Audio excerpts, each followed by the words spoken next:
আসসালামু আলাইকুম। বৈরুতে বা লেবানন এবং ইসরায়েলে যে যুদ্ধ হচ্ছে, সেখানে ইসরায়েলের মানব বিধ্বংসী অস্ত্র এবং যে সমস্ত টেকনিকে তারা যুদ্ধ করছে, সেগুলো ইতিহাসে বিরল অথবা কখনোই হয়নি। এবং এগুলো কিন্তু যুদ্ধের ময়দানে এগুলো ব্যবহার করা যাবে না, অথবা এই টেকনিক ব্যবহার করা যাবে না, এটা বলেই কিন্তু সিদ্ধান্ত রয়েছে। তারপরেও যেহেতু ইসরায়েলকে কোনো রকমই দমানো যাচ্ছে না, তাই পৃথিবীর বহু দেশ সেই ইসরায়েলের বিরুদ্ধে এখন সোচ্চার। সেই সোচ্চারের একটা স্বরূপ হিসাবে, বা আমি বলবো যে একটা লক্ষণ হিসাবে, জাতিসংঘের পক্ষ থেকে বাংলাদেশের একটি রণতরী 110 জন নাবিককে নিয়ে সেখানে এখন উপস্থিত হয়েছে যুদ্ধকে মোকাবেলা করার জন্য। সেখানে লেবাননের যে সমুদ্রসীমা রয়েছে, সেই লেবাননের সমুদ্রসীমার মধ্যে বাংলাদেশের এখন যুদ্ধজাহাজ বীর দর্পে দাঁড়িয়ে আছে ইসরায়েলকে প্রতিহত করার জন্যে। তো এটা একটা অবশ্যই সুসংবাদ, আমাদের বাংলাদেশের জন্য গর্ব। আমি তো অন্তত ব্যক্তিগতভাবে এটা I am feeling really proud of ইট।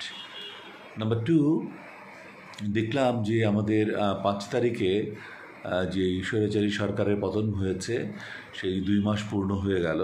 সেই 2 মাস পূর্ণতায় ফ্রান্সের কোন একটি স্থানে বিপুল জনসমাবেশের মধ্যে পিনাকি ভট্টাচার্য, আমি তাকে ব্যক্তিগতভাবে ভীষণ পছন্দ করি, সে এক ঐতিহাসিক জ্বালাময়ী ভাষণ দিয়েছে। ভাষণটি শুনলাম, আমার কাছে ভীষণ ভালো লেগেছে।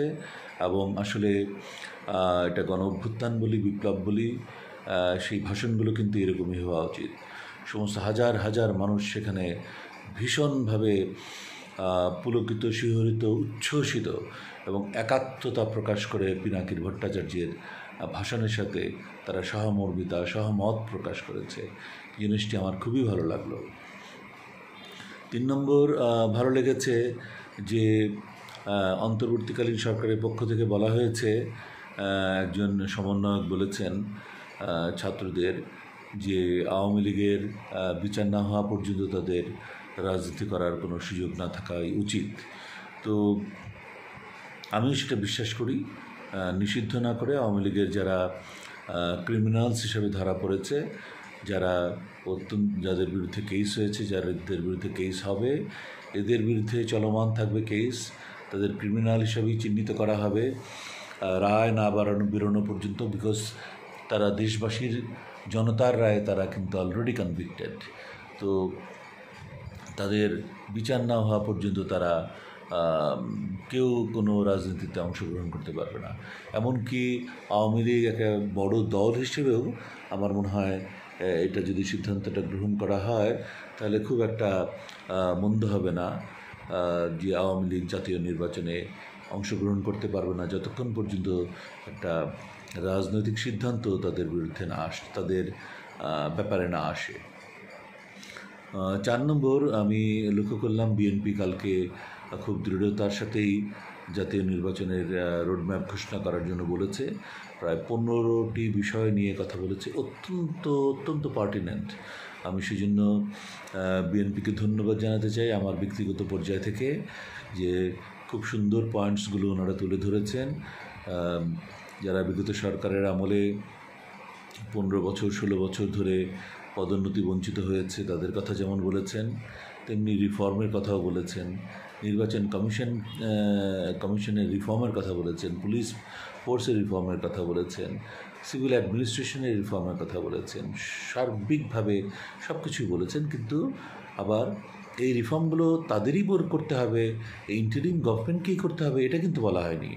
এই রিফর্মগুলো করতে হবে বলার উদ্দেশ্য হচ্ছে এই সমস্ত সেক্টরে বেশি করে দৃষ্টিপাত করতে হবে, এবং ইন্টারিম গভর্নমেন্টের পক্ষে সম্ভব নয় এগুলো করা।